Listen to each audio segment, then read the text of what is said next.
Bonjour et bienvenue sur ce nouveau tutoriel.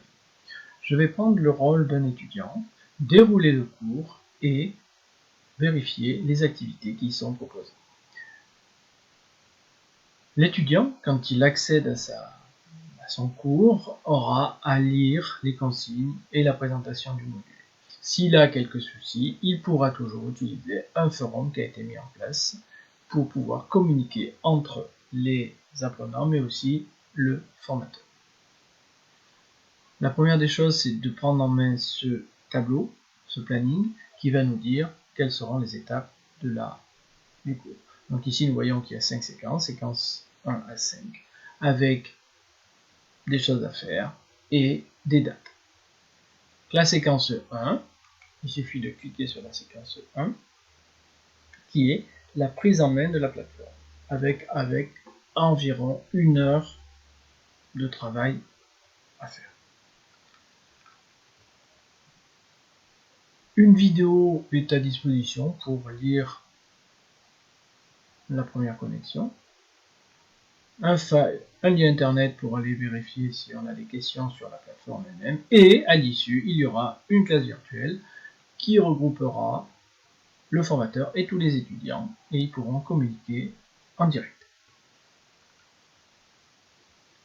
Ceci étant fait, on passe à la séquence 2,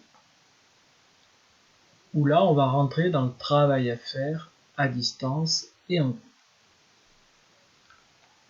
La première chose à faire, la première phase, il faut répondre à une enquête.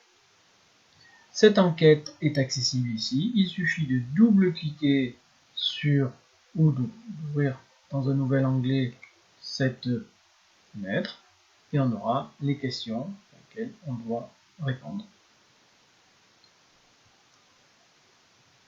Répondre aux questions et il suffit d'aller répondre quelles sont vos attentes du texte et on répond et ensuite on remet les réponses.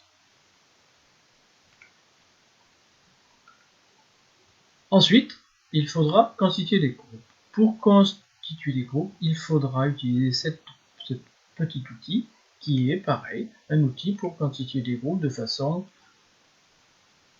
aléatoire ou alors de façon choisie. On fait comme on veut, mais là j'ai proposé de le faire de façon un peu choisie.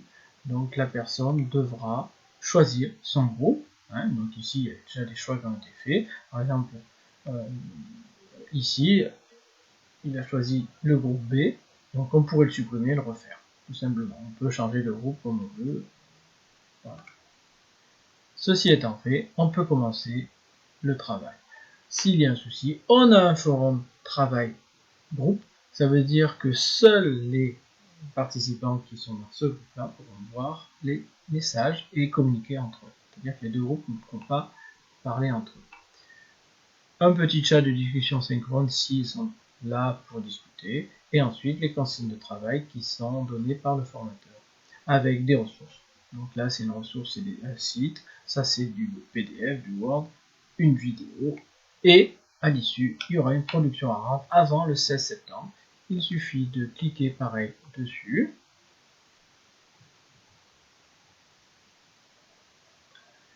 les étudiants ont travaillé en groupe et il suffit d'ajouter un travail ici.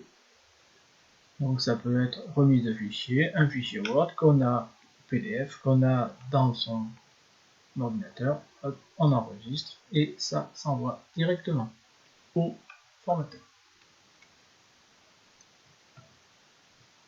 Fin de la séquence 2, donc le 16 septembre, ça continue.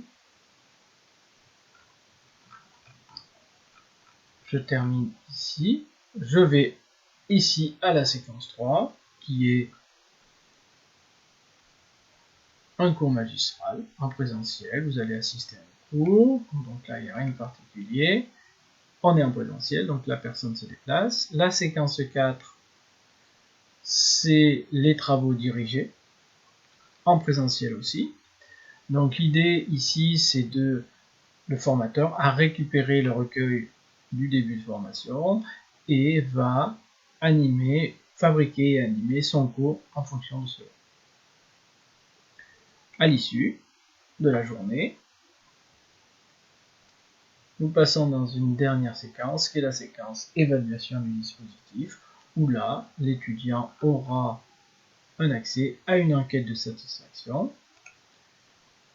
Et puis de l'ouvrir afin d'évaluer le niveau, la portée du travail d'analyse.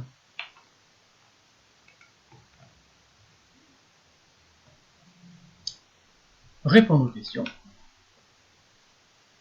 Et là, il aura toute sa petite enquête de satisfaction, ensuite, qualité de l'organisation, très satisfait, le lieu satisfait, peu satisfait, toujours pareil, on a même du texte, envoyer le questionnaire au centre de formation. Et là, le module de formation est terminé, tout simplement. Je peux me déconnecter. Voilà.